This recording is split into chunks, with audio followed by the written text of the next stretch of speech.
Stepstone presenting Viram, truly independent AI homes, 0% no other charges. போரூருக்கே இது புதுசு at Kattupakkam Porur. AIADMK கூட்டணி ஆட்சிக்கு அமர்த்துவதற்கு பிஜேபி டெல்லியிலிருந்து அதிகாரத்தை வைத்து சில திரைமறைவு வேலைகளை செய்யும். அதுதான் இப்போ முக்கியம். பிஜேபி பூதம் திமுகவுக்கு முஸ்லீம் கிறித்துவ தலித்து வாக்கு கிடைக்கும். அதிமுகவுக்கு விஜயினுடைய வாக்கு பரபரப்பாக பார்க்கப்படுது. பிஜேபி தலைமையில் தான் கூட்டணினார். கட்சியை உற்சாகப்படுத்தலாமே தவிர நடைமுறைக்கு ஒத்து வர. இதில் எடப்பாடி ரோல் என்னன்னா 118 எப்படியாவது ஜெயிக்கணும். மெஜாரிட்டி வந்தால் பிஜேபி எல்லாத்தையும் கழிச்சு விட்டுருவார். அப்போ அமர் பிரசாத் ரெட்டி அண்ணாமலையும் செய்த ஊழலை இப்போ நயினா நாகேந்திரனும் அவர் மகன் பாலாஜியும் செய்து கொண்டு இருக்கிறார்கள். இன்னும் அடுத்த வருஷம் நம்ம இதே செய்தி பேச போகிறோம். மாப்பிள்ளை போயிடுவார், மருமகன் போயிடுவார், டவுசர் பாய்ஸ் போயிடுவான், புதுசாக டவுசர் பாய்ஸ் உருவார். நீங்கள் ஆர்எஸ் பிஜேபி கட்டுப்பாடெலாம் காணாமல் போய் தனி மனித அரசியல் தான் இப்போ பிஜேபியில் ஆளுமை செலுத்துது. கொஞ்ச நாள் பிஜேபி அழிஞ்சு போயிடும். தனிக்கட்சி எதுவும் தொடங்கும் முடிவில் எதுவும் அண்ணாமலை இருந்து இருக்கிறார். இல்லை, அண்ணாமலையை பொறுத்த வரைக்கும் இந்த அதிமுக பாஜக ஒரு குழப்பத்தை உண்டாக்கணும்.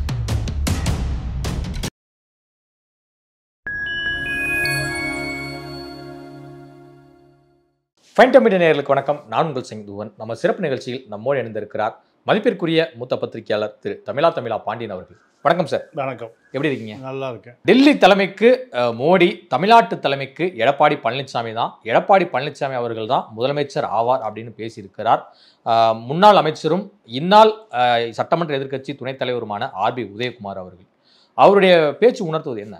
இல்லை, தமிழ்நாட்டை பொறுத்தவரை மேஜர் பார்ட்டி ரெண்டு கட்சிகள். ஒன்று திமுக, அதிமுக. இவர்களை நம்பித்தான் தமிழ்நாடு அரசியல் இருக்கு. மீதி காங்கிரஸ், கம்யூனிஸ்டுகள், பாமக, தேமுதிக, பிஜேபி இத்தனை கட்சிகளும் தனித்து ஆட்சியை பிடிக்க முடியாது. ஆட்சியை பிடிக்கக்கூடியவர்கள் 2 பேர் தான். அப்போ திமுக, அதிமுகவோடு தான் இணைந்து பயணம் செய்ய வேண்டும். பயணம் செய்வது தான் 75 ஆண்டு கால அரசியல்.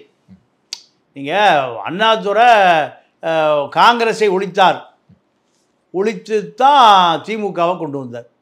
அப்போ காங்கிரஸை ஒழிப்பதற்கு அத்துணை கட்சிகளையும், இன்றைக்கி அதிமுக இருக்கு, அன்றைக்கி அதிமுக இல்லை. அப்போது காங்கிரஸை தவிர மாப்போசியை கூட அதை அணியில் சேர்த்துக்கிட்டார். மாப்போசி, ராஜாஜி, முஸ்லீம் லீக்கோ கம்யூனிஸ்டுகளும் ஒரே அணியில். உலகத்திலேயே இந்தியாவிலேயே முதல் தமிழ்நாட்டில் அண்ணா சேர்த்தார். கம்யூனிஸ்டுகளும் அன்னைக்கு மதவாத கட்சின்னு யாரை சொல்லுவாங்கன்னா முஸ்லீம் லீக்கை. பிஜேபியில் அன்றைக்கி இல்லை, ஆர்எஸ்எஸ் இருந்தது. ராஜாஜி ஜனசங்கம் வச்சுருந்தார், அதுவும் ஆர்எஸ்எஸ். அதையெல்லாம் இதில் திராவிட கட்சியில் சேர்த்தினார். ஒரே பிரதான எதிரி எது? காங்கிரஸ். அன்று ஒழித்த காங்கிரஸை அடுத்த 71, 72 அண்ணா 69 மறைந்தார். அடுத்து வந்த தேர்தலில் 72 தேர்தலில் கருணாநிதி காங்கிரஸை சேர்த்து கொண்டார். ஏன்? திருடியதை வெள்ளையாக்கணும். ஏன்னா திருடுறதை பூரா இன்கம் டேக்ஸ் எங்கிருந்து வருவான்? டெல்லியிலேருந்து தான் வருவான். இதற்காகத்தான் அன்னைக்கு கருணாநிதி காங்கிரஸை கூட்டணி சேர்த்து கொண்டார். இதுதான் இன்னைக்கு வரைக்கும் அரசியல். அன்னைக்கு காங்கிரஸ், இன்னைக்கு பிஜேபி. இப்போது அதிமுக கூட்டணியை தவிர ஆட்சிக்கு வர முடியாதுன்னு உதயகுமார் சொல்கிறாருன்னா, பிஜேபி அதிமுக கூட்டணி ஆட்சிக்கு அமர்த்துவதற்கு பிஜேபி டெல்லியிலிருந்து அதிகாரத்தை வைத்து சில திரைமறைவு வேலைகளை செய்யும். ஓகே, அதுதான் இப்போ முக்கியம். பிஜேபி பூதம் திமுகவுக்கு முஸ்லீம் கிறித்துவ தலித்து வாக்கு கிடைக்கும். அதிமுகவுக்கு இப்போ விஜயினுடைய வாக்கு பரபரப்பாக பார்க்கப்படுகிறது. ஓகே, விஜய் பிஜேபி கூட்டணியில் எப்படியும் கொண்டு வருவது எங்கள் பொறுப்புன்னு அண்ணாமலை முடிந்த பிறகு அமித்ஷா அந்த பொறுப்படுத்திருக்கார். இதுதான் அதிமுகவுக்கு ஒரு பெரிய பலம் சேர்க்கக்கூடியது. போன தேர்தலில் அதிமுக, பிஜேபி, தேமுதிக, பாமக கூட்டணி 3% ஆட்சியை இழந்தது. இப்போ 3% ஆட்சி இழந்த பிறகு இப்போ விஜய் மூலம் 10% கிடைக்குன்னு எதிர்பார்க்குது. திமுகவுடைய அதிருப்தி வாக்கையும் அதிமுகவை கரை சேர்க்கும்னு அதிமுக நம்புது. இதில் அதிமுக தான் மேஜர் பார்ட்டி. இப்போ பிஜேபியை உற்சாகப்படுத்துவதற்கு அமித்ஷா என்ன சொன்னார்? பிஜேபி தலைமையில் தான் கூட்டணினார். கட்சியை உற்சாகப்படுத்தலாமே தவிர நடைமுறைக்கு ஒத்து வராது. இல்லை, இன்னைக்கு நயினார் நாகேந்திரன் திருவாரூரில் வந்து பத்திரிகையாளரிடம் பேசும்போது என்ன சொல்றாரு அப்படின்னா, எடப்பாடி பழனிசாமி தான் முதலமைச்சர், என்டிஏ கூட்டணி ஆட்சி அப்படிங்கிறார். அப்ப என்டிஏ கூட்டணி ஆட்சி அப்படின்னா பாஜகவை சேர்ந்த சட்டமன்ற உறுப்பினர்களும் அமைச்சரவையில் இடம் பெறுகிறார்களா அப்படிங்கிற கேள்வி எழுதலா இல்லையா? இல்லை, கண்டிப்பாக எழுவது இயற்கை தான். எல்லாருக்கும் வர சந்தேகம் இயற்கை தான். ஆனால் இதில் எடப்பாடி ரோல் என்னன்னா 118 எப்படியாவது ஜெயிக்கணும். அவருடைய டார்கெட்டு 118. மெஜாரிட்டி வந்தால் பிஜேபி எல்லாத்தையும் கழட்டி விட்டுருவார்.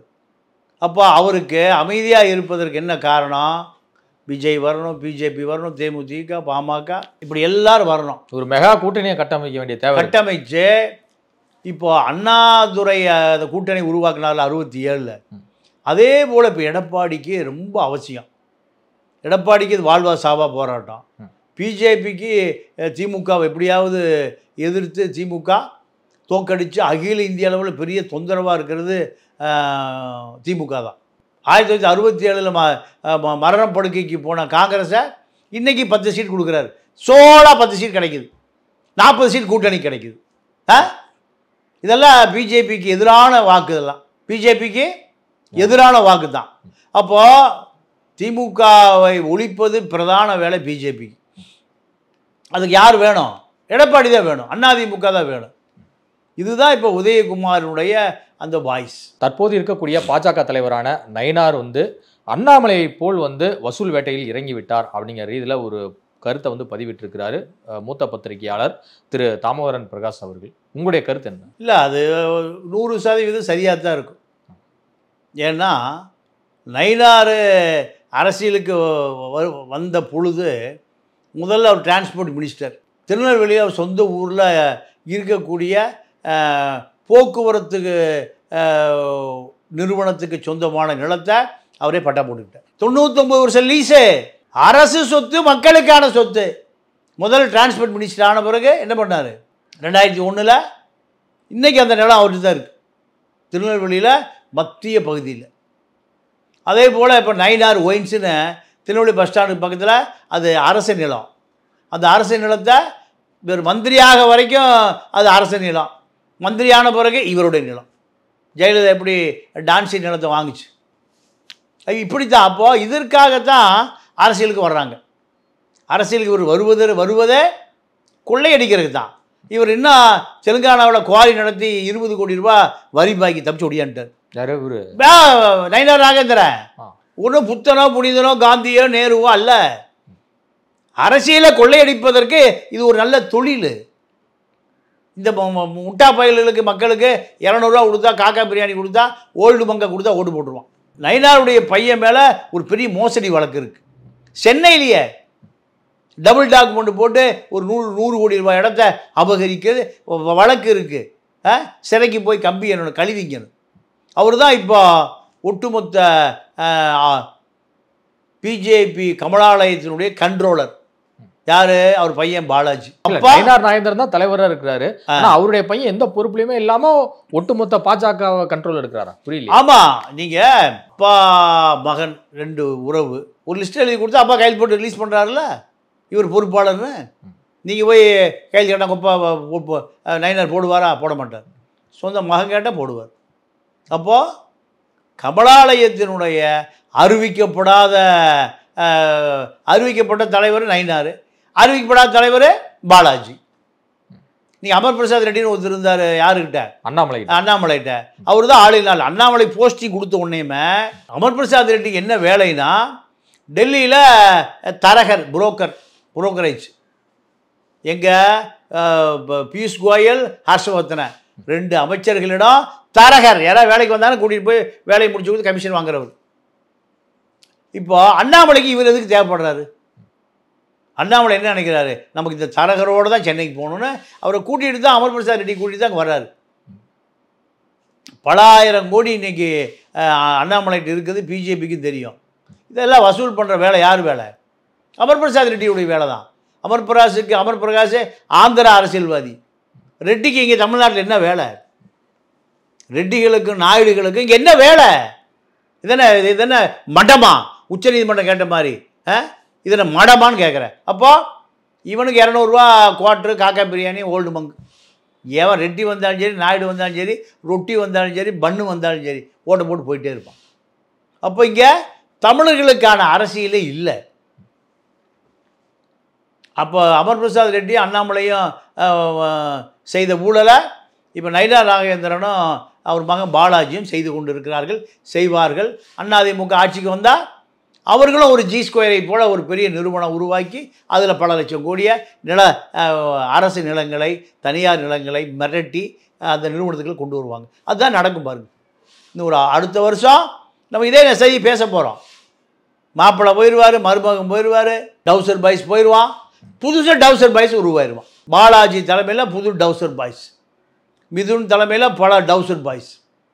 அப்படியே 1000 கோடி 2000 கோடி அரசு பணத்தை அப்படியே கொள்ளையடிப்பது தான் தமிழ்நாட்டு அரசியல். நயினார் நாகேந்திரன் அவருடைய பேச்சை கட்சியினர் யாரும் கேட்கவில்லையா? இது குறித்தான புகார் அமித்ஷாவிடம் தெரிவிக்கப்பட்டிருக்கு, டெல்லி தலைமைக்கும் போயிருக்கு. என்னதான் நடக்குது உள்கட்சி விவகாரம்? இன்னும் கமலாலயத்தில் இப்போ அண்ணாமலை கோஷ்டி ஒன்று, நயினார் கோஷ்டி ஒன்று, கேசவநாயகம் கோஷ்டி ஒன்று, 3 கோஷ்டி இருக்குது. அது கேசவநாயகம் கோஷ்டி பூரா RSS அவால் கோஷ்டி, அண்ணாமலை கோஷ்டி பூரா சூத்திரா கோஷ்டி, நயினார் பாலாஜியுடைய கோஷ்டி வசூல் கோஷ்டி. எப்படியாவது பணம் பண்ணணும். அப்போது 3 கோஷ்டிகளுக்குமான மையம் தான் கமலாலயம்.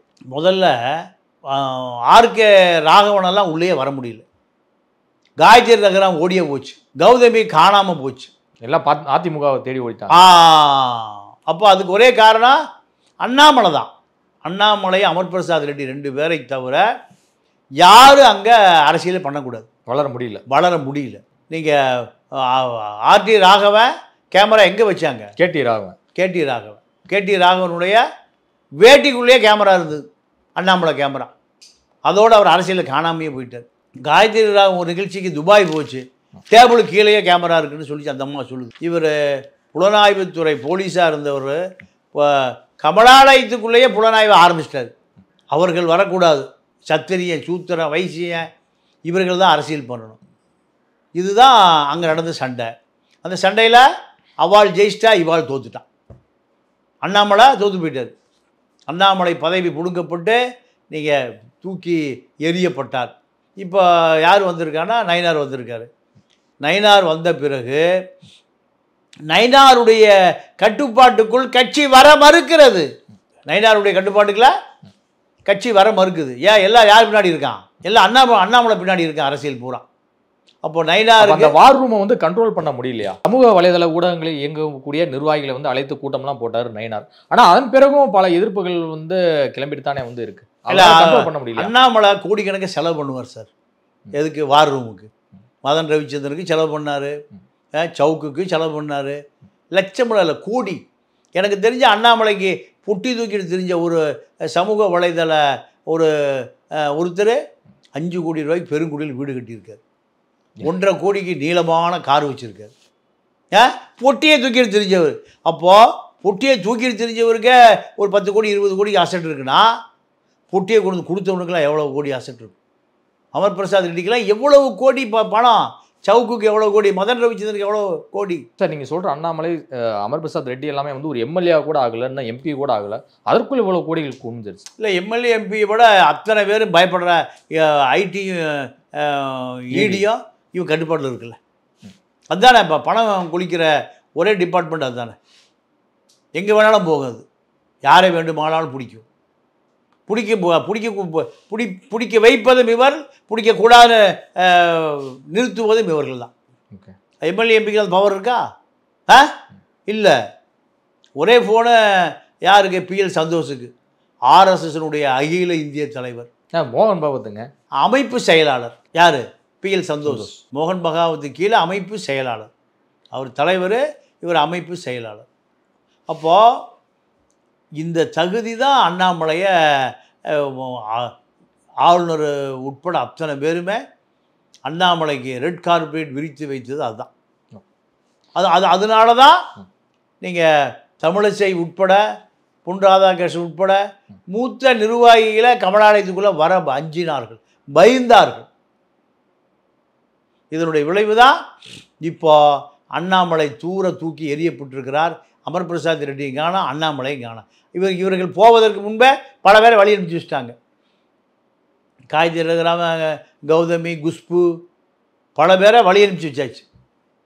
இப்போ இவர்களும் வழி அனுப்பி வைக்கப்பட்டார்கள். அதனால் நயினா நாகேந்திரனுக்கு பிஜேபி அவர் அதிமுக வந்தவர். அதிமுக அரசியல் என்பது தனி மனித அரசியல். ஜெயலலிதா தான் அங்கே தலைவர், திருநெல்வேலியில் நயினார் தான் அங்கே தலைவர், மதுரையில் உதயகுமார் தான் தலைவர், சேலத்தில் எடப்பாடி தான் தலைவர். அது மீது அரசியலே இருக்காதங்க. இங்கே அப்படி இல்லை. பிஜேபியில் கொள்கை தான் தலைவர். ஓம் காளி ஜெய் காளி, பாரத் மாதா கி ஜெய், இதெல்லாம் இப்போ எடுபடுதுங்க. இங்கே யாருடைய அரசியல்? இன்னும் அண்ணாமலை அரசியல் ஆளை ஊடுருவி வேர் விட்டு நிற்கிது. இப்போ அந்த அரசியலை நயினார் நாகேந்திரனால் உடனே அப்புறப்படுத்த முடியல. ஏன்னா அண்ணாமலை கோடிகளை இறைச்சார். வார் ரூமுக்கு 100 சமூக வலைதளங்களை கட்டுப்பாட்டில் வச்சுருந்தார். இது போன்ற அரசியலால் இவர்களுக்கு முழுக்க பிஜேபி இப்பொழுது கட்டுப்பட மறுக்குது. அண்ணாமலை என்ன நினைக்கிறாரு? வார் ரூம் செயல்படும், என்னுடைய ஆதரவாளர்கள் நீ நீக்கக்கூடாது, என்னுடைய ஆதரவாளர்களை நீக்கக்கூடாது. பிஜேபி ஆதரவாளர் இல்லை, ஒன்று அண்ணாமலை ஆதரவாளர், இன்னொருத்தா நயினார் ஆதரவாளர். அப்போ பிஜேபி ஆதரவாளர் யார்? ஓம்காளி ஜெய்காளி தான் பிஜேபி ஆதரவாளர். ஆனால் இந்த மோதல் எல்லாமே டெல்லி தலைமைக்கு தெரியுதா இல்லையா? இல்லை, டெல்லி தலைமை எல்லா மாநிலத்திலும் இப்படி சண்டை இருக்குது. எல்லா மாநிலத்திலையுமே நீங்கள் ஆர்எஸ் பிஜேபி கட்டுப்பாடெலாம் காணாமல் போய் இப்போ என்ன ஆகிருக்குன்னா தனி மனித அரசியல் தான் இப்போ பிஜேபியில் ஆளுமை செலுத்துது. கொஞ்ச நாள் பிஜேபி அழிஞ்சு போயிடும், ஆர்எஸ்எஸோட சித்தாந்தம் காணாமல் போயிடும். அது யாருடைய கட்டுப்பாட்டில் வரும்? மிக விரைவில் நீங்கள் அந்த சிற்பவன் பார்ப்பனர்கள், எங்கள் நாக்பூரில் இருக்கிற சிற்பவன் பார்ப்பனர்கள் தான் ஆர்எஸ்எஸோடைய தலைவராக வரணும். நீங்கள் மோகன் பகாவத்தை, அதே போல் நீங்கள் பட்னாவிஸ், இவர்கள் தான் அது தலைவராக வரணும். இப்போ மோடியை கண்டு ஆர்எஸ்எஸ் நடுங்குது. சத்திரியன் மோடியை கண்டு சிற்பவன் பார்ப்பனர்களான நாக்பூர் நடுங்குது. மோடியை விட்டு அவர் வழி இல்லை. ஆர்எஸ்எஸ்க்கு தலைவராகவே தன்னுடைய ஆதரவாளரை போடுறாரு. யார்? மோடி. ஆர்எஸ்எஸ் மோடியை நீங்கள் எந்த விதமான அசைக்கவோ நகர்த்தவோ முடியாமல் திணறுது. தமிழ்நாட்டில் பாஜக ஆட்சி தான் என ஸ்ட்ராங்காக சொல்கிறாரு செய்தியாளர் சந்திப்பில் அண்ணாமலை அவர்கள். அவருடைய பேச்சு சொல்ல வருவது என்ன? அதே சமயம் இது போன்ற நீங்கள் சொல்கிற இந்த வார் ரூம் விஷயங்களாக இருக்கட்டும், தற்போது எழுந்திருக்கக்கூடிய உட்கட்சி விவகாரங்களாக இருக்கட்டும், எல்லாத்தையுமே எப்படி அணுகிறாரு? அதே சமயம் தனிக்கட்சி எதுவும் தொடங்கும் முடிவில் எதுவும் அண்ணாமலை இருக்கிறாரா? இல்லை, அண்ணாமலையை பொறுத்த வரைக்கும் இந்த அதிமுக பாஜக ஒரு குழப்பத்தை உண்டாக்கணும். அவருக்கு அந்த கூட்டணி பிடிக்கல. அவரை பிஜேபிக்கு பிடிக்கல. யார? அண்ணாமலையை பிஜேபிக்கு பிடிக்கல, தூக்கியாச்சு. எடப்பாடிக்கு பிடிக்கல, அவர் அடுத்து தூக்கியாச்சு. அண்ணாமலை தூக்கியாச்சு. இப்போ அண்ணாமலை அதிமுக கூட்டணியோடு தொடர்பு இல்லை, பாஜகவிலும் தொடர்பு இல்லை. இவர் இந்த கூட்டணி பிடிக்கலைன்னா இது எப்படி எடுத்துக்கிறது? பந்தியிலேயே உட்காராத, உனக்கு சாப்பாடே கிடையாதுங்கிறாங்க. இல்லைங்க, இலை ஓட்டையாக இருக்குது. சாப்பிட்டா தானே இலை ஓட்டையை பற்றி கவலைப்படணும். உனக்கு தான் பந்தியில் உட்காரதுக்கு அதிகாரம் இல்லையா? கிளம்பு, எந்திரியா, பந்தியில் உட்காராத, எந்திரி. அறுசுவை உணவு படைக்கப்பட்டிருக்கு. இல்லை நீ எந்திரி. இல்லைங்க, இலை ஓட்டையாக, அதை பற்றி கவலைப்படாது, உனக்கு சாப்பாடு இல்லை, கிளம்பு. பாஜகவிலும் தூக்கி போட்டாச்சு. அதிமுக கூட்டணியிலேருந்து எடப்பாடி அமித்ஷாவை சந்திக்கணும்னா முதல்ல அண்ணாமலை தூக்கிட்டு வாங்க, சந்திப்போம். நடந்ததா இல்லையா? அவர் போட்ட கண்டிஷன், எடப்பாடி போட்ட கண்டிஷன். இப்போ நீங்கள் அமித்ஷா 3 நாள் அங்கே உள்துறை அலுவலகத்துக்கு போட்டு இங்கே வந்துட்டார். போகாத வீட்டுக்கெல்லாம் போகிறார். குமரியானந்த் செத்து போன காங்கிரஸ் கட்சி தலைவர் வீட்டுக்கெல்லாம் போகிறார். பாஜக நிலைமை பாருங்க. அப்போது இந்த அரசியல் தான் இப்போ அண்ணாமலைக்கு ஒரு நெருடலாக வந்திருக்கு. என்ன? நம்மை கழட்டி விட்டுட்டு இவங்க ஜெயிக்க போகிறாங்க, அதிகாரத்துக்கு வர போகிறாங்க, ஆட்சிக்கு வர போகிறாங்க. இது நம்முடைய உழைப்பால் நடக்கணுமே நினைக்கிறாரு. ஆனால் பிஜேபி உங்கள் அரசியலே வேண்டாம், நீ இடத்த காலி பண்ணு. அண்ணாமலைக்கு ஒரு அதிரடி கொடுக்க போகிறாங்க. அப்படி கொடுக்கலைன்னா நயினார் அரசியல் பண்ண முடியாது. சரி, அப்படி ஒரு அதிரடி நடந்துச்சு அப்படின்னா அண்ணாமலையோட முடிவு என்னவா இருக்கும்? அண்ணாமலை அதை எதிர்பார்த்து காத்திருக்கார். தனி கட்சி இதுக்கு முன்னாடி இருந்த பல தலைவர்களுக்கு வந்து பார்த்தீங்கன்னா இல கணேசன்ல இருந்து பொன்னார் வரைக்குமே வந்து ஆளுநர் பதவி, மத்திய இணையமைச்சர் பதவி, பல பதவிகள்லாம் வந்து கொடுக்கப்பட்டது, எல்முருகன் வரைக்குமே. ஆனால் இவருக்கு எதுவுமே கொடுக்கப்படாமல் இருக்கிறது, அது கொஞ்சம் அப்செட்டில் தான் இருக்கிறாரா? இல்லை, இவர் பாஜக இவர் வேண்டான்னு சொல்கிறாங்க. திமுகவை எதிர்க்கக்கூடிய அதிகாரத்தை கொடுத்தா திமுகவோட கள்ள உறவுல இருந்து பல ஆயிரம் கோடி சேர்த்துட்டாரு. இவருடைய அண்ணாமலையார் செங்கல் சூளைக்கு துரைமுருகன் மணல் கொடுக்குறாரு. இல்லை, டிஎம்கே ஃபைல்ஸ் 1, 2, 3 இப்படிலாம் வெளியிட்டு கோர்ட்ல கொண்டு கொடுக்கணும். காளிப்பட்டி கொண்டு போய் ஆளுநர் கொடுத்தீங்கன்னா யாரை மிரட்டுறது? அதுக்குள்ள ஒன்றுமே இல்லை. ஆதாரங்களே நீ என்ன பண்ணியிருக்கணும்? ஜெயலலிதா பதவி விலகின மாதிரி நீ இப்போ வழக்கு போட்டிருக்கணும். எங்கே? நீதிமன்றத்தில் வழக்கு போட்டிருக்கணும். அதுதான் ஆளுநர் ஜட்ஜா வழக்காக போடுவார். காளி பெட்டி, அது பெட்டி தான் பெருசாக இருந்தது, உள்ளே ஒன்றும் இல்லை. காளி பெருங்காய டப்பா, பெருங்காய டப்பாவில் பெருங்காய வாசம் இருக்குமே தவிர பெருங்காயம் இல்லை. அப்போ நீ ஏமாத்துறீங்கிறது எல்லாத்துக்கும் தெரியுது. நேற்று வரைக்கும் நீ ஏமாத்துற. யார் அந்த சார்? 48 மனதில் வெளியிடுவேன். 48, 58, 68, 78 ஆயிடுச்சா இல்லையா? ஒரு தகவலையும் காணா. அப்போ உதார் பார்ட்டி, மிரட்டல் பார்ட்டி, பிளாக்மெயில் பார்ட்டி, இதுதான் அண்ணாமலைக்கு இருக்கிற பேர். இதுவரை உங்கள் பல்வேறு கருத்துக்களோட நன்றி, வணக்கம்.